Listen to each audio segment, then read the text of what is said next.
नमस्कार, मैं भाव्या। आप देख रहे हैं एन4 न्यूज भारत। अभी हमारे साथ जुड़े हैं विपिन कुमार।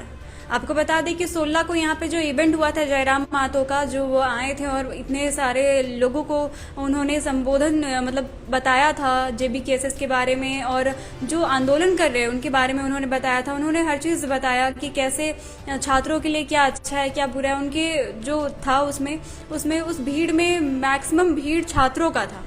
तो बता दूं कि उस इवेंट के ऑर्गेनाइजर यही थे। इन्होंने उस इवेंट को ऑर्गेनाइज किया था। तो अभी हम लोग इनसे जानेंगे कि आखिर क्या मकसद था उसके पीछे क्या उद्देश्य था, उस इवेंट को ऑर्गेनाइज करने के पीछे इनका क्या उद्देश्य था, और फंडिंग, ये सब सारी चीजें कहाँ से आई थी। तो आपको बता दें, सबसे पहले आज इनका जन्मदिन है, तो जन्मदिन की आपको ढेरों शुभकामनाएं। आप बताएंगे कि आप पहले बताएं कि आप फंडिंग का इंतजाम कहाँ से किया आपने उतने बड़े इवेंट के लिए। जी, एक्चुअली उस कार्यक्रम को फंडिंग के लिए हम लोग को जरा सा भी समस्या नहीं आया। अच्छा। क्योंकि विद्यार्थी खास करके युवा इतना एक्टिव थे कि हम लोग को जरा सा दिक्कत नहीं आया। मतलब विद्यार्थी लोग खुद से 20, 50, 10 सहयोग राशि दिए। मतलब हजारीबाग के विद्यार्थी सिर्फ, या फिर पूरे झारखंड से आप लोगों ने फंडिंग लिया था? नहीं, एक्चुअली क्या है कि हम लोग तो कोई सहयोग राशि के लिए कोई अभियान नहीं चलाया। अच्छा। लेकिन जो हम लोग में जो जान पहचान है, जो इसका समर्थक है, वही लोग जो है वो अपने मर्जी से इच्छा अनुसार अपना सहयोग राशि दिए। यहाँ तक बता देना चाहते हैं कि विद्यार्थी लोग 10 रुपये, 20 रुपये, 30 रुपये दिए, इस तरह का सहयोग करके। मतलब ये कह सकते हैं कि इतना बड़ा जो कार्यक्रम था जिसमें लाखों की भीड़ थी, वो विद्यार्थियों के पूर्ण रूपेण सहयोग राशि से आयोजित कार्यक्रम था।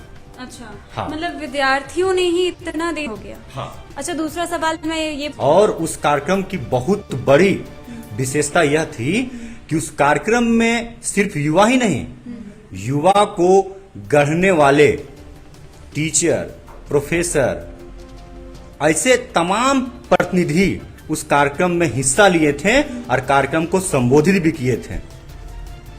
हम तो युवा हैं, युवाओं की बात करते हैं। युवाओं की समस्याओं को समाधान करने के लिए हम लोग वो सारे लोग कह सकते हैं कि जयराम महतो जेबी केसेस पार्टी बनने का नाम सुनने को आ रहा है अभी, कि उन्होंने पार्टी का गठन किया है। अब उस पार्टी के बारे में आप बताएं कि इसका गठन कब हुआ, इसका मतलब पूरा इसका आप इतिहास बता सकते हैं कि कब शुरू हुआ, कि इन्होंने किया, ये सारी चीजें, इसके पीछे उद्देश्य क्या है। जी, एक्चुअली में पहले से ये पूर्व निर्धारित नहीं था कि एक पार्टी का गठन किया जाए। ठीक है, ये समय की मांग है।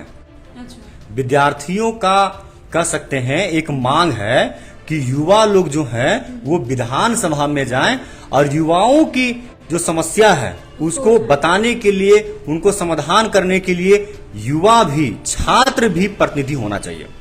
एक्चुअली अभी देखा जाए, विद्यार्थियों के लिए स्कीम निकलती है, विद्यार्थियों के लिए नियोजन, जो जॉब का आवेदन मांगे जाते हैं, उसमें इतना त्रुटि है, इतना एरर है कि वो कोर्ट में जाके फंस जाता है और एक नियुक्ति के क्लियर होने में 5, 6, 7, 10 साल भी लग जाता है।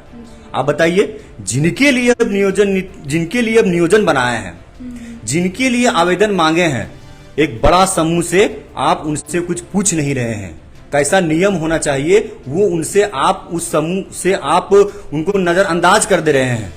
अब बताइए, तो पार्टी गठन करने का कोई उद्देश्य नहीं था।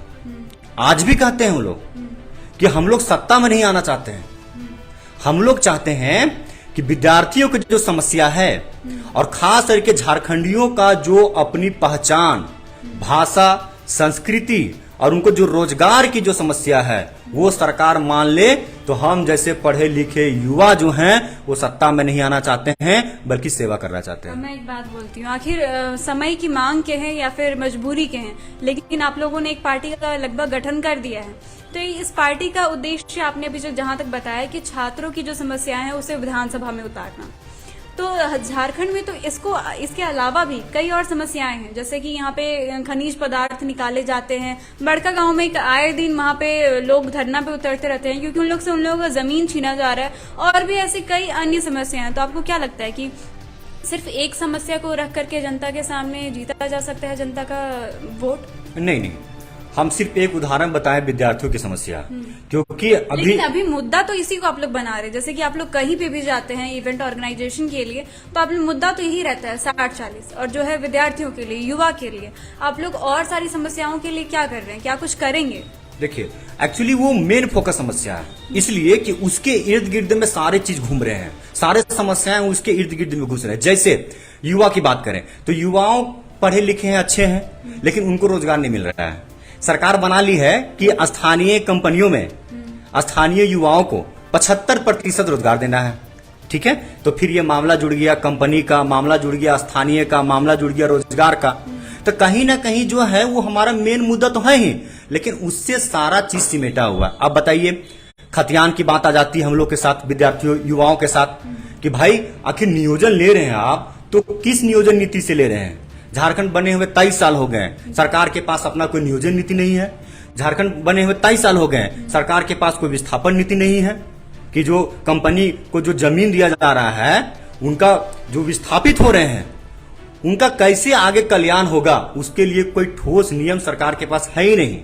दूसरा सवाल मैं ये भी पूछना चाहती हूँ कि आपने बताया कि सरकार का ये है वो सारा आप उनका मिस्टेक कह सकते हैं, बता रहे हैं, लेकिन बात ये भी तो है कि सरकार को आखिर वोट देकर के भी तो युवाओं ने ही जिताया है। ठीक है, किसी भी व्यक्ति को हम जब तक सत्ता में नहीं बैठाएंगे, जब तक कुर्सी में नहीं बैठाएंगे और जब तक वो अपना गतिविधि शुरू नहीं करेगा, तब तक हम उनके व्यवहार और उनके सच्चाई और उनका क्या दूरदर्शिता है वो नहीं पहचान पाएंगे। हेमंत सोरेन बहुत अच्छे हैं, युवाओं के बारे में बोलते भी हैं, लेकिन कर नहीं पाते हैं। वो लेके आए, जब वो उनका मैनिफेस्टो देखिएगा चुनाव में, तो कहा था कि 1932 का खतियान लागू करेंगे। ठीक है, हम लोग क्या सारे जनता ने उनको समर्थन दिया कि चलो क्षेत्रीय पार्टी है, पुरानी पार्टी है, गुरु जी का उत्तरदायी है, विष्णु गुरु जी, शिबू सोरेन जी का उत्तराधिकारी है, तो वो तो उनको काम करने के लिए मौका हम लोग दिए, लेकिन अब मौका को वो उस तरह नहीं खरे उतर रहे हैं, तो हम जैसे विद्यार्थी लोग को अब आगे आना पड़ेगा। और दूसरी बात मैम, एक समय था कि राजनीति से युवा कटे हुए थे, लेकिन हम तो कहते हैं भैया यदि राज्य का कल्याण चाहते हैं तो एक अच्छा पढ़ा लिखा नेता युवा को आगे आना पड़ेगा, तभी विद्यार्थियों के दर्द। अच्छा आप ये बताइए कि कंपनी हमारा जमीन ले रही है, ठीक है, तो कंपनी से संबंधित विस्थापन नीति क्या है, नियोजन नीति क्या है? एक अनपढ़ या फिर जो कम पढ़ा लिखा है वो उनके बारे में डिटेल जानेगा? नहीं जानेगा। अरे भैया जब जान ही नहीं पा रहे हैं तो वहां क्या आवाज उठाइएगा? तो पढ़ा लिखा होना बहुत जरूरी। हम नहीं कह रहे हैं कि सिर्फ पढ़ा लिखा होना जरूरी है, लेकिन यदि पढ़ा लिखा रहे तो उसमें धारदार होगा, वो उनका धार तेज होगा। इसलिए हर लोग जाग गए हैं मैम, हमको जागरूक करने की जरूरत नहीं है। कल हम कह देंगे कि बड़का गांव में जयराम महतो आ रहे हैं तो कल सारा कुछ ठीक हो जाएगा, और कहां से फंडिंग होगा विद्यार्थी कर लेंगे, लाखों की भीड़ हो जाएगा। वो युवा खुद जागे हैं, युवा को जगाने वाला और उनको भड़काने वाला जो है ना, कोई मिल ही नहीं सकता अब।